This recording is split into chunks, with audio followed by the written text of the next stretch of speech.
Moto X Pure Edition, Nexus 6P, S7 Edge, iPhone 6s Plus.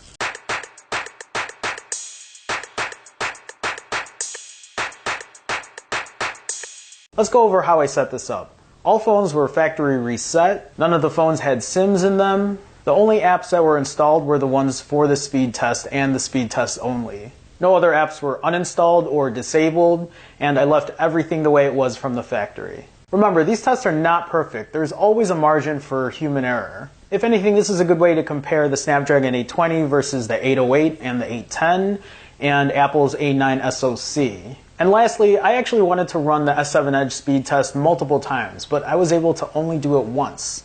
Just once. You'll find out why later.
So what I'm going to show you now is me trying to rerun the speed test app for the S7 Edge. What happened is when I would open up the clock or the stopwatch, the time was set back to 0, like it had never opened, it had never run in the first place. I'm assuming that the app got shut off or shut down. But this happened every time, and I tried it, I think, 3 times.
The only time it worked properly was the very first time I did it. And to keep things constant, I would close all the apps, I would shut the phone off, and then I would turn it back on, and then I would make sure that none of the apps were in the background, and then I would go from there. But every time this would happen. The thing is, every time I would rerun the speed test, it seemed to lag more and more. And yeah, the phone got warmer. I would imagine that's a given, but I would turn it off and I would let it sit for a little bit. I even let it sit for 25 minutes at the very last test, but it still got warm right away, and then it would lag. And that's just, it's not what I expected.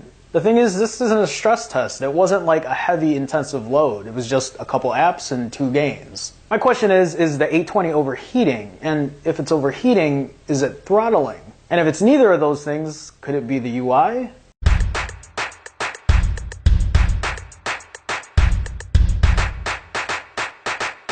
And I already know where this is going to go. Yeah, all 3 Android phones are running 1440p resolutions, while the iPhone 6s Plus is running a 1080p resolution, but the iPhone is also just using 2 gigs of RAM and a dual-core CPU.